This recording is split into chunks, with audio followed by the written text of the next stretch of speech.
ध्यान कैसे करोगे भाई?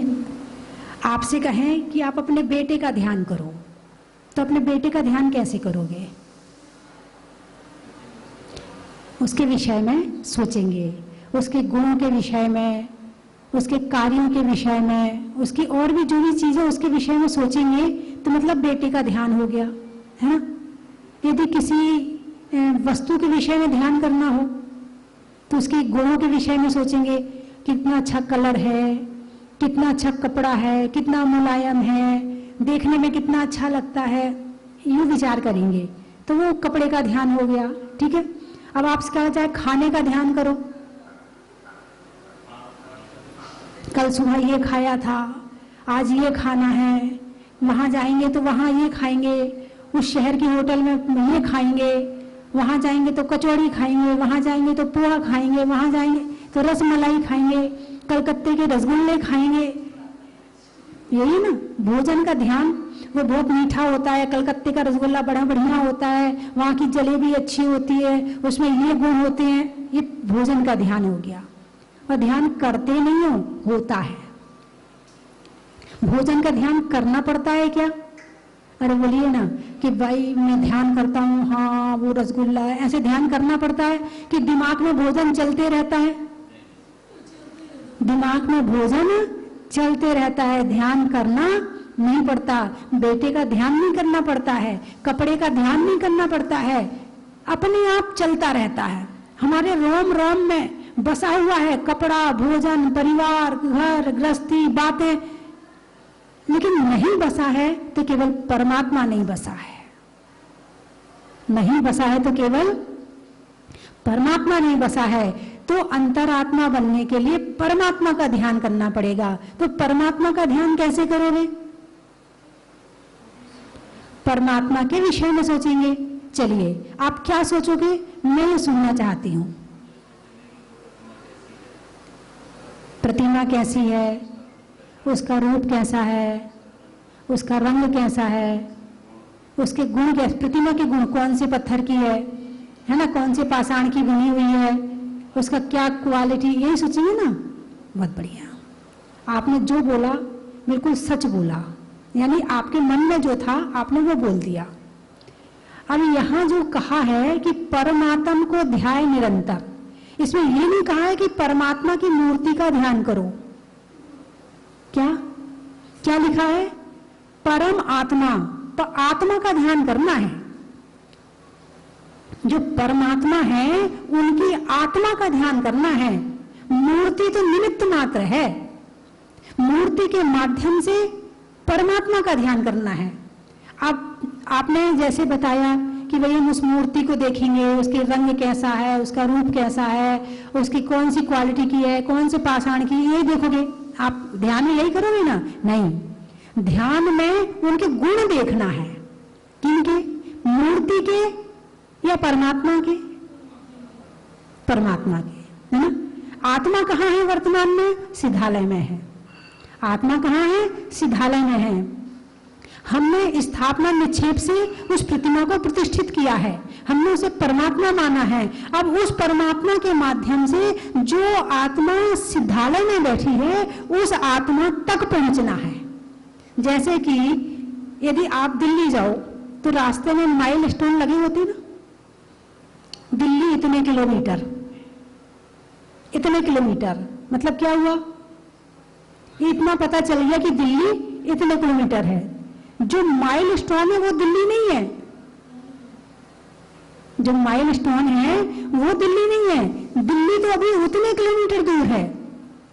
ऐसे ही यहाँ जो परमात्मा बैठे हैं, इस परमात्मा की प्रतिमा से उन परमात्मा तक पहुंचना है। ये बता रहे हैं कि परमात्मा होते हैं, ये बता रहे कि परमात्मा का जो आकार है, जो स्वरूप है, वो ऐसे होता है। उनकी मुद्रा ऐसी होती है, वीतरागी मुद्रा होती है, ना वो किसी से राग करते हैं, ना वो किसी से द्वेष करते हैं, वो अपनी आत्मा के ध्यान में लीन बैठे रहते हैं। तो जैसे ये परमात्मा, ये प्रतिमा ध्यान मुद्रा की है, तो इस ध्यान मुद्रा से उन परमात्मा तक पहुंचना है। परमात्मा को ध्याय निरंतर। और कब ध्यान करना है? निरंतर। तो परमात्मा के गुणों को याद करोगे। तो परमात्मा में कितने गुण हैं? मैं कई बार पूछती हूँ, कितने गुण हैं परमात्मा में? आप भगवान की पूजा करते हो ना, है ना? कितने हैं? अनंत अनंत। 2-4 गुणों का नाम बता दो।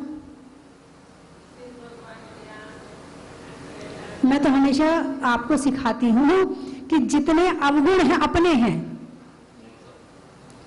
उनको हटाओ, तो जो गुण निकले वो परमात्मा के गुण हैं।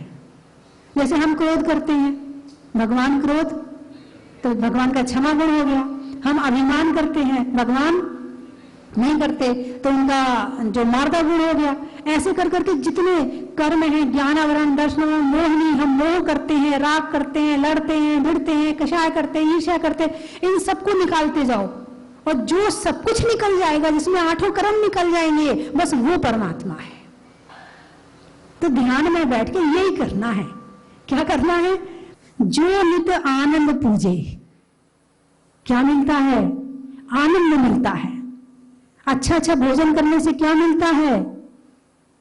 बोले मजा आ गया आज तो बारिश हो रही थी, बढ़िया मिर्ची की पकौड़ी, मूंग की पकौड़ी, भुट्टे की पकौड़ी मिल गई खाने, आज तो मजा आ गया। क्या आ गया? कितनी देर को आए? किसको आया है? तो परमात्मा का ध्यान किया तो क्या आया? आप अच्छे कपड़े पहनते हो तो कैसा लगता है? और आप परमात्मा का ध्यान करते हो तो कैसा लगता है ना? दोनों की क्वालिटी को मिला के देखो कि हम बाहर का सुख लेते हैं तो हमें कैसा लगता है, और हम जब अपने ध्यान का सुख लेते हैं तो कैसा लगता है। तो इससे क्या होगा? पता चलेगा कि एक सुख ऐसा भी है जिसमें खाने की वस्तु की जरूरत नहीं है, जिसमें कपड़ों की जरूरत नहीं है, जिसमें मकान की जरूरत नहीं है, जिसमें दुकान की जरूरत नहीं है, जिस सुख के लिए बच्चों की जरूरत नहीं है, जिस सुख के लिए पत्नी और परिवार की जरूरत नहीं है, ऐसा सुख भी दुनिया में है या नहीं है? अरे बोलिए ना। ऐसा भाई देखो, यदि आपको रसगुल्ला खाना है तो रसगुल्ला होगा तो सुख, और रसगुल्ला नहीं होगा तो दुख। आपको अच्छे कपड़े पहनने हैं, यदि मिल रहे तो सुख और नहीं मिले तो दुख। आपको मकान चाहिए कि भाई बढ़िया सी कोठी बनानी है, नहीं बना पा रहे, बन गई तो सुख और नहीं बनी तो दुख, है ना? भाई लड़के की शादी करनी है, हो गई तो सुख और नहीं हुई तो, हो गई तो दुख और नहीं हुई तो दुख। क्या? हो गई तो दुख और नहीं हुई तो भी दुख। मतलब बहुत सारे सुख ऐसे हैं जो सुख लगते हैं और होते दुख हैं, जो होते दुख हैं और लगते सुख हैं, जिसके बिना भी काम नहीं चलता और जिसके साथ भी काम नहीं चलता। ये कौन से सुख है? संसार के सुख हैं। कौन से सुख है? गाड़ी है तो सुख और गाड़ी नहीं है तो दुख।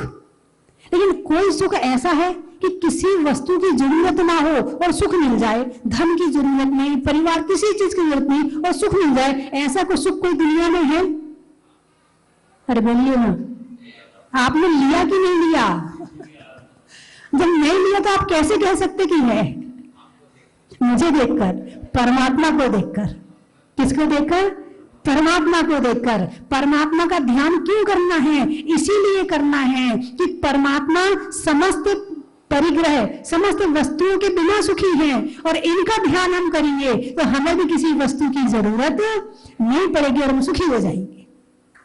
जो नित आनंद पूजे, परमात्मा को ध्याय निरंतर, जो नित आनंद पूजे। अगली लाइन है छड़ाला की, चेतनता बिन सो अजीब है, पंच भेदता के हैं। चेतनता बिन, आप कौन है? चेतन है कि अचेतन है? देख लो एक बार, अपने आप को जरा टटोल के देख लो, चेतन हो कि अचेतन हो। अच्छा, चेतन किसे कहते हैं? आत्मा को। आत्मा किसे कहते हैं? हमने कहा चेतन किसे कहते हैं? बोले आत्मा को। तो आत्मा किसे कहते हैं? बोले जीव को। तो जीव किसे कहते हैं? यानी आप पर्यायवाची नाम बता रहे हो, आप परिभाषा नहीं बता रहे हो कि चेतन किसे कहते हैं। चेतन कहते हैं जो हमेशा जागृत रहता है, जो अनुभवनशील है, जो सुख दुख का अनुभव करता है, जिसके अंदर ज्ञान और दर्शन है, सुख और शक्ति है, उसे कहते हैं चेतन। चैतन्यता, चैतन्यता, चैतन्यता यानी जागृति। जैसे तुम्हारी गाड़ी है, चाबी लगाई तो स्टार्ट, और चाबी बंद करी तो बंद। ऐसे तुम जब रात को सोते हो तो बंद हो जाते हो कि नहीं? अरे बोलिए ना। जैसे गाड़ी बंद हो जाती है, ऐसे रात में सोते सोते आप भी बंद हो जाते हो ना। अरे बोलिए ना, जोर से बोलिए। फाइनल।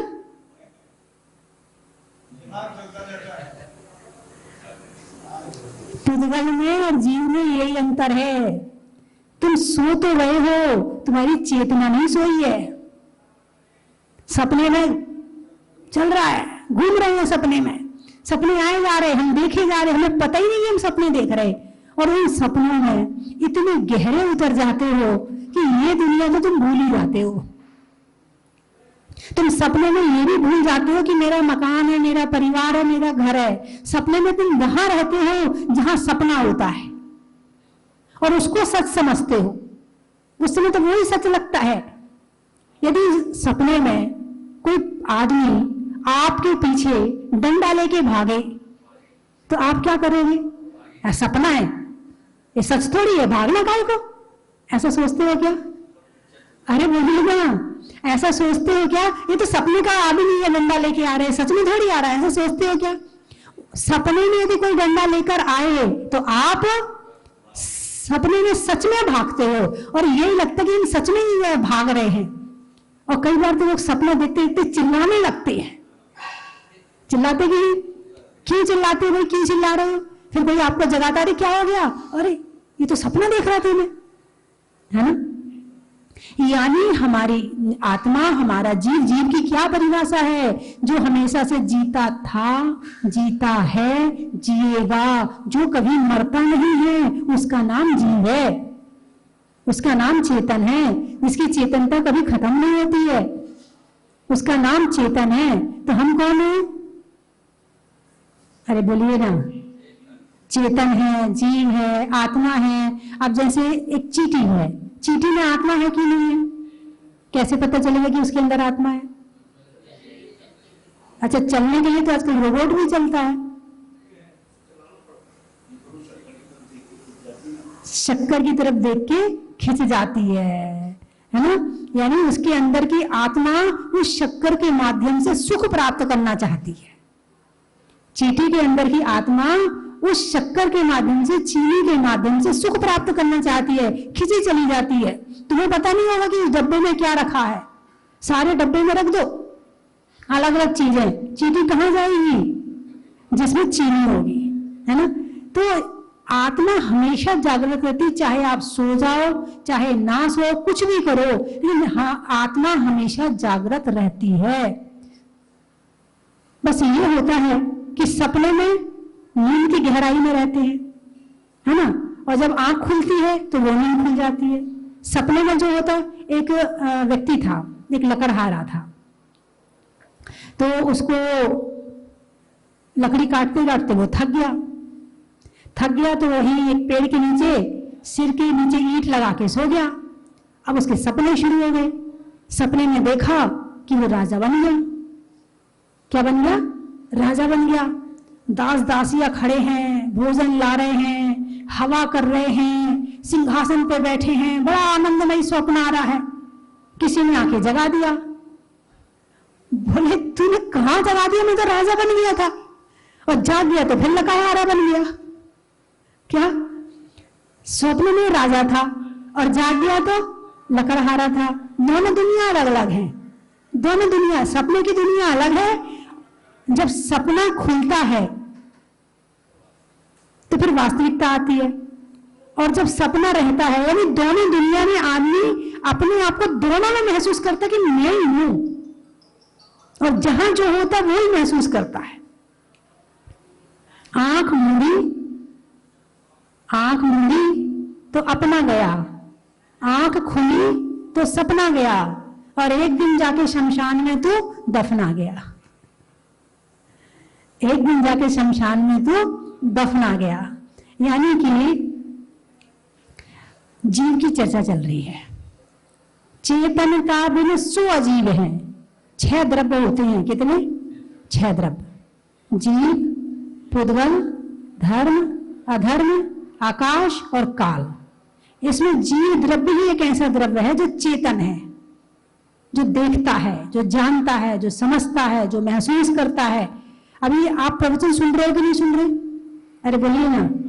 तो आपको प्रवचन सुन के अंदर में कुछ अनुभूति हो रही है? हो रही है। ये माइक प्रवचन सुन रहा है कि नहीं सुन रहा? ये तो सबसे पास में है मेरे। आप तो बहुत दूर बैठे हैं मेरे से। ये माइक तो सबसे पास में है मेरे, तो ये ज्यादा सुन रहा होगा। ये नहीं सुन रहा है। क्यों नहीं सुन रहा है? अजीब है। कौन है ये? अजीब है। जीव में जो चीज होती है वो इसमें नहीं है। जीव में जो चीज होती है वो इसके अंदर नहीं है। क्यों नहीं है? क्योंकि ये अजीब है ना। तो जो ये शरीर है ये तो जीव हो गया ना। फिर तो ये शरीर क्या है? जीव है कि अजीब है? जीव है। क्या है ये शरीर? अरे जोर से बोलिए ना। जीव है। बहुत स्वाध्याय की जरूरत है। बहुत। जब तक आत्मा है शरीर में तो ये शरीर भी जीव है, हैं? अच्छा मुझे एक बात बताओ। 1 किलो दूध में यदि 1 गिलास पानी डाल दें या 1 किलो पानी डाल दें तो दूध क्या, पानी क्या बन गया?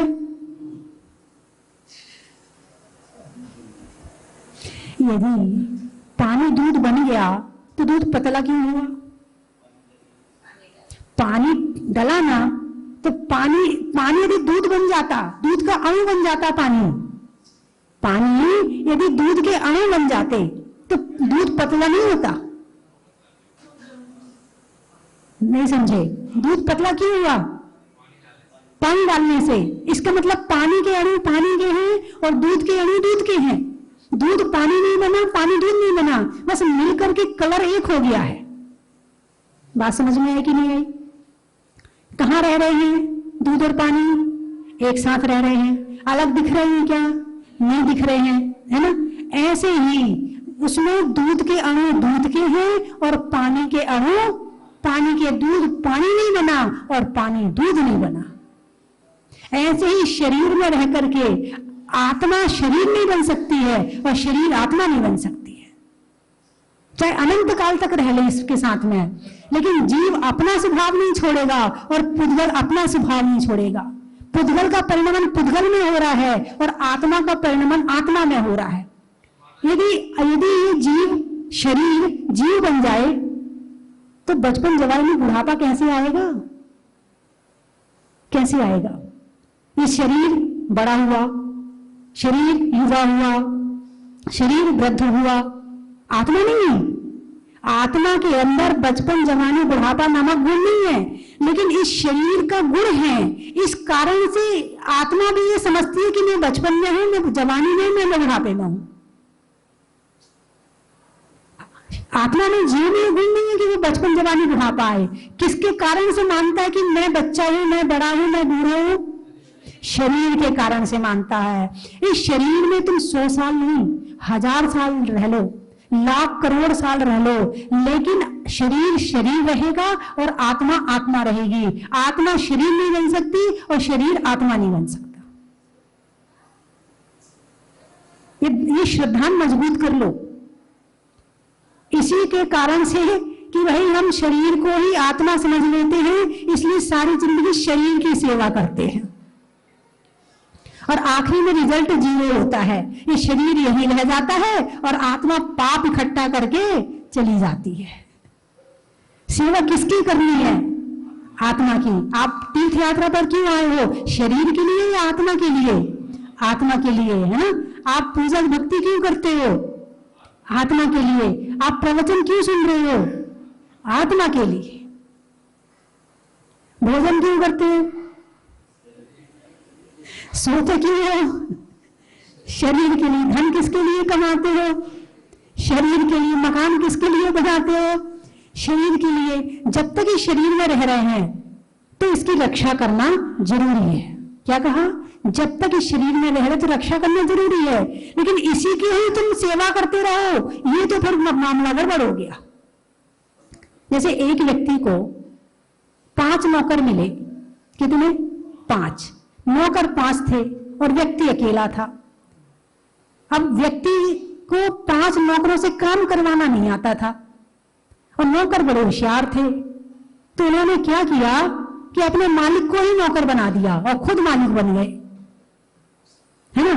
अब वो बेचारा जो मालिक है, जो नौकर कहते हैं वो वही करता है। क्या? जो नौकर कहते हैं वो वही करता है। तो आप इसको क्या कहोगे? मालिक खराब है? मालिक की बुद्धि कम है? अरे बोलिए ना, मालिक के पास में बुद्धि कम है। हमारे पास हमें 5 इंद्रियां मिली हैं, स्पर्शन, रसना, घ्राण, चक्षु और कर्म। ये 5 इंद्रियां नहीं मिली। ये 5 इंद्रियां मतलब हमारे 5 नौकर हैं।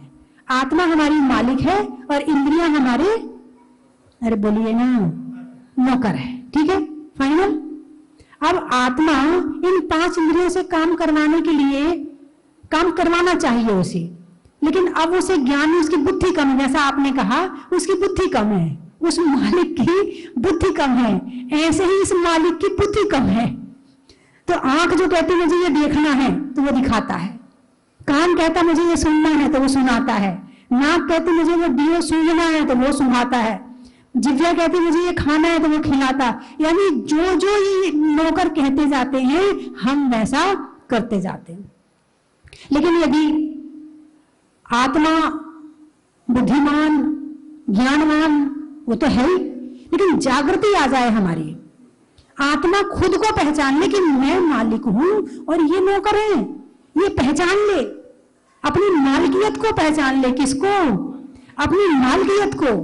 जब वो अपनी मालिकियत पहचानेगी ना, तो फिर आंख जो कह रही वो नहीं देखेंगे, जो हमें देखना है हम वो देखेंगे। कान जो कह रहे वो नहीं सुनना है, जो हमें सुनना है आत्मा को वो सुनेंगे। और जो जिह्वा कह रही वो नहीं खाना है, जो आत्मा कहेगी वो इसे खाने को मिलेगा, है ना। चेतनता सो अजीब है। तो आप चेतन है कि अचेतन है?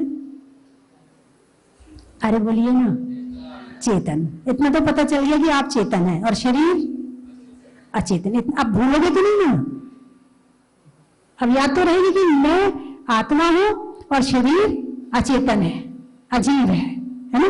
लेकिन कर्मों के कारण से ये शरीर मिला है। किस कारण मिला है? कर्म। कर्म 2 तरह के, पुण्य कर्म और पाप कर्म। पुण्य कर्म और पाप कर्म। तो पुण्य कर्म के उदय में शरीर मिला कि पाप कर्म के उदय में?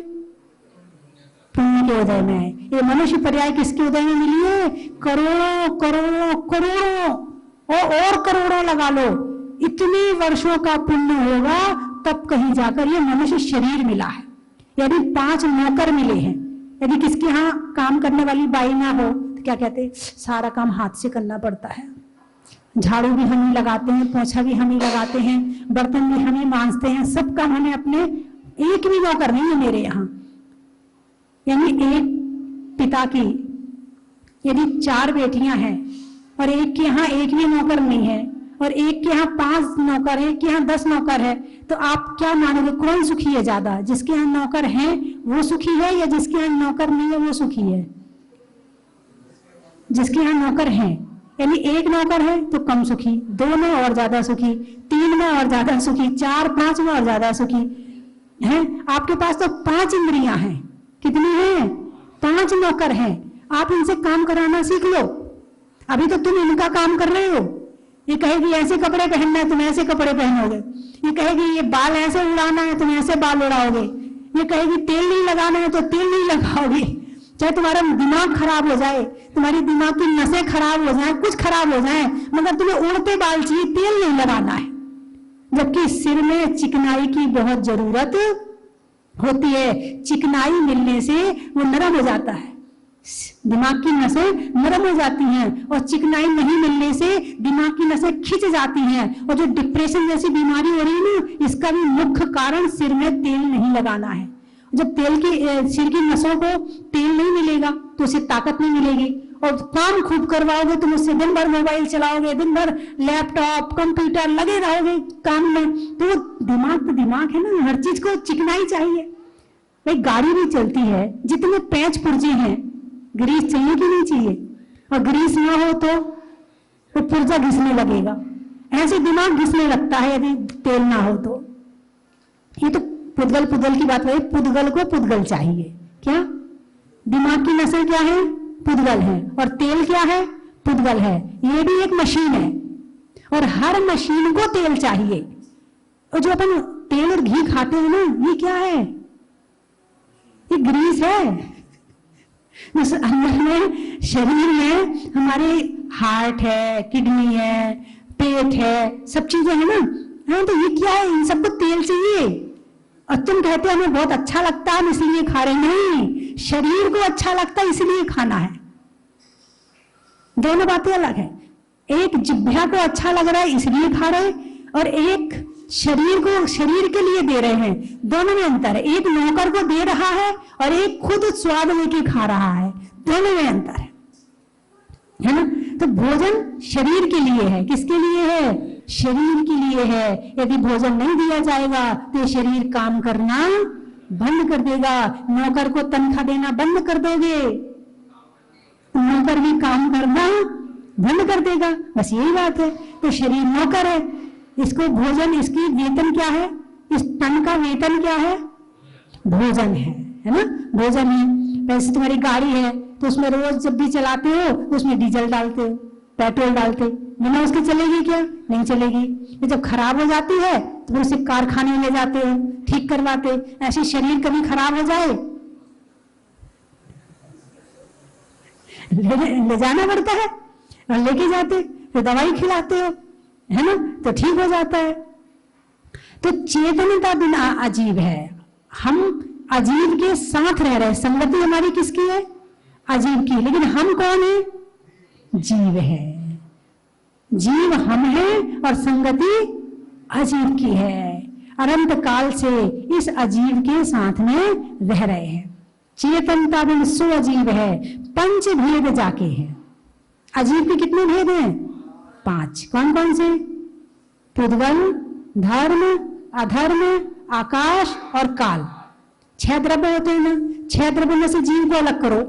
जीव चेतन है और बाकी अचेतन है ना। पुद्गल, धर्म, अधर्म, आकाश और काल। तो ये 5 द्रव्य अजीब है। अब पुद्गल को तो आप जानते ही हो। जानते कि नहीं जानते? अरे बोलिए ना। कहना माता जी पुद्गल को ही जानते हैं। क्या? पुद्गल को ही जानते हैं, इसके अलावा तो जानते नहीं कुछ भी। सपने में भी पुद्गल, खाने में भी पुद्गल, पहनने में भी पुद्गल, रहने में भी पुद्गल, सोचने में भी पुद्गल, सुनने में भी पुद्गल, सूंघने में भी पुद्गल। पुद्गल ही पुद्गल के बीच लगे। पुद्गल जैसे हुए नहीं है, लेकिन पुद्गल मय हो नहीं गए, लेकिन दिमाग में तो पुद्गल ही भरा पड़ा है। जीव का ध्यान किया कभी आपने? परमात्मा का ध्यान किया कभी आपने? यदि किया है तो आपने जीव तत्व की पहचान की है, आपने परमात्मा को पहचाना है। और नहीं किया है तो केवल पुद्गल की ही पहचान हुई है। जितनी खोज चल रही है, किसकी चल रही? जीव की या पुद्गल की? इतने मोबाइल में खोज हो रही, लोग आकाश में जा रहे हैं, चांद पे जा रहे हैं, क्या कर रहे हैं? सब पुद्गल की खोज है। इतनी मशीनें बना रहे, क्या है ये? सब पुद्गल की खोज है। चतुर्थ काल में आत्मा की खोज होती थी और पंचम काल में पुद्गल की खोज हो रही है। कितने मनुष्य हैं इस धरती पर और उसमें आत्मा को जानने वाले कितने साधु संत हैं? 2000, 3000। और कितने जो पुद्गल में रहते हैं, पुद्गल में रहते हैं, वो कितने हैं? अनंतानंत। कितने? उसमें अकेले मनुष्य नहीं है, उसमें गाय भी है, भैंस भी है, बकरी भी है, घोड़ा भी है, हाथी भी है, चींटी भी है, मच्छर भी है, पेड़ भी है, सब है। वो सब ही पुद्गल को जानते हैं और उसमें ही रहते हैं, और हम भी केवल पुद्गल में ही रहते हैं और हम भी आत्मा को नहीं जानते हैं। इसका मतलब क्या हुआ? अरे बोलिए ना, उनमें और हमें कोई अंतर नहीं रहा। जब हरे हरे नोट आते हैं ना हाथ में, लाल लाल तो बंद हो गए, थोड़े थोड़े चल रहे भी, पूरे नहीं चल, लेकिन बंद होने वाले हैं, है ना। और जब लाल लाल नोट आते तो कैसा लगता है? उस समय आत्मा याद आती है? नहीं आती है, हैं? क्यों नहीं आती है? जिससे ज्यादा मोह करोगे उसको देखकर खुशी मिलती है। क्या कहा? जिससे ज्यादा मोह होता है उसको देखकर खुशी मिलती है, और जिसको जाना ही नहीं है तुमने, जानोगे तो नोट से ज्यादा खुशी मिलेगी, उससे ज्यादा आनंद मिलेगा जब जानोगे तब। जब तक नहीं जाना है तब तक। एक लड़का था, सातों व्यसन, पिता सेठ, खूब पैसा ले जा के खूब व्यसन करता। पिताजी को चिंता थी, इतना धन है कि वो एक जन्म में ना खा पाए, लेकिन फिर भी व्यसन में खर्च करने में टाइम नहीं लगता है। तो उन्होंने क्या किया कि अपने एक मित्र को बुलाया, उनसे चर्चा करी। चर्चा करके एक कमरे में को गड्ढा खोदा, उसमें जितने सोने के घड़े थे वो सारे उसमें भर के रख दिए और उसको ढक दिया, और वैसे वापस फर्ज कर दिया। और इतने में फिर कुछ दिनों के बाद सेठ की मृत्यु हो गई। जितना धन था वो अपने जुए में और इसमें खर्च करता रहा, वो धन खत्म हो गया। अब वो बहुत गरीब हो गया, उसके यहाँ खाने को भी नहीं। तो याद आई कि मेरे पिताजी के मित्र थे, चलो उनके यहाँ चलता हूं। उनके यहाँ गया तो पहले तो उन्होंने अपने घर में कुछ दिन नौकरी करवाई, ताकि ये पता चले कि पैसा कैसे कमाया जाता है। तो नौकरी पर रख लिया, कुछ दिन खाना खर्चा देते रहे। फिर कुछ दिनों के बाद बोले, बेटा तुम मेरे से ज्यादा अमीर है। बोले, नहीं चाचा, मेरे पास तो कुछ भी नहीं है, ये तो आप खाने को दे रहे हो तो मैं खा रहा हूं, नहीं तो मेरे पास खाने को भी नहीं था। बोले, नहीं बेटा तू बहुत अमीर है। बोले, चाचा ये बता मैं कैसे अमीर हूं? बोले, अपने घर में जा, उस कमरे में गड्ढा खोद और वहां देख कि कितना धन है। बोले, चाचा क्यों मजाक करते हो? गड्ढा खोद लूंगा तो फिर फर्श बनाने का भी पैसा मेरे पास नहीं है। बोले, नहीं बेटा तू जा तो सही, खोद तो सही, चल मेरे साथ। गए और खोदा तो इतना धन। उसके यहाँ नौकरी कर रहा था ना, उसके पास धन था कि नहीं था? धन था ना, धन तो उसके पास था मगर पता नहीं था। ऐसे ही आत्मा का ज्ञान, आत्मा का सुख मेरे पास है मगर हमें पता नहीं है। और जिस दिन पता चलेगा तो तुम ऐसे माला माल हो जाओगे कि बाहर के नोट तुम्हें कुछ खुशी देने वाले नहीं है। चेतनता बिन सो अजीव है। अजीव और जीव का ज्ञान करो, अजीव क्या है और जीव क्या है। चलिए समय हो गया, मैं 3 चीजें बोलूंगी, आपको कहना बड़ा ही महत्व है। स्वभाव में नर्म का, भोजन में गर्म का और जीवन में धर्म का। बात को मानने का, अपनी अपनी नहीं तानने का, और अपनी आत्मा को जानने का। दूर होने में तम का हो, और सबके सामने नम का, और ध्यान करने में परमात्म का। कहां से आए हो? बैतूल से आए हैं। अच्छा। होने में कुल का, बाग में फूल का, और आने वाला में बैतूल का। रिश्ते में नानी का, गर्मी में पानी का, और आने वाला में सिवनी का। सुनने में ईयर का, छोड़ने में बियर का, और आने वाला में ग्वालियर का। पापों के खंड खंड का, बुढ़ापे में बंड का, और आने वालों में भिंड का। महीनों में मई का, रजाई में रुई का, और आने वालों में मुंबई का। खेत में खाद का, मिलने में प्रसाद का, और आने वालों में महमूदाबाद का। क्या बताया दूसरा? तेंदु खेड़ा, अच्छा, गर्मी में घड़ा का, भोजन में बड़ा का, और आने वाला में तेंदु खेड़ा का। राम की सिया का, सावन में दिया का, और आने वाला में बेजौलिया का। हो गए सारे, कोई बचा तो नहीं? झालरा पाटन, साड़ियों में साटन का, खिड़की पर कॉटन का, और आने वाले में झालरा पाटन का। बोलिए 24वें भगवान की। ये जीवन है तेरे चरणों में अर्पण है गुरु माँ, तुझ बिन मैं कुछ भी नहीं मेरी गुरु माँ, तुझ बिन मैं कुछ भी नहीं मेरी गुरु माँ। जे बोले गणनी आर्य का रत्न 105 स्वस्ति भूषण माता जी की।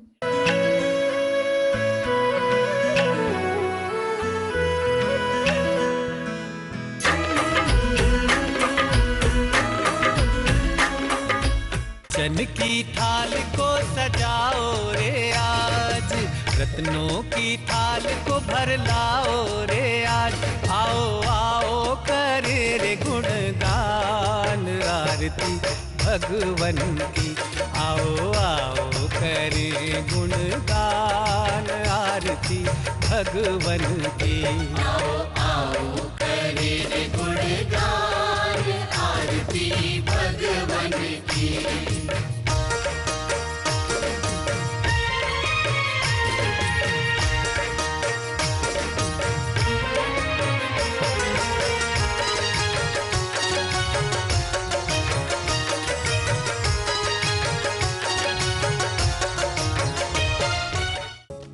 परम विदुषी लेखिका गणिनी आर्यका रत्न श्री 105 स्वस्ति भूषण माता जी, जिन्होंने मात्र 20 वर्ष में 100 से भी अधिक किताबें लिखकर जैन समाज को अनूठा योगदान दिया है। बड़े बड़े विधान जैसे कल्पद्रुम महामंडल विधान, सिद्ध चक्र महामंडल विधान, इंद्रध्वज महामंडल विधान एवं विशेष जिनपद, पूजांजलि आदि महत्वपूर्ण साहित्य बहुत ही सरल व सुबोध शैली में लिखे हैं, जिसमें गद्य एवं पद्य साहित्य भी समाहित है। इन महान साहित्यों को पढ़कर आप भी अपने ज्ञान का विकास कर सकते हैं। साहित्य प्राप्त करने हेतु आज ही संपर्क करें। संपर्क सूत्र 7906062500, 9868345768।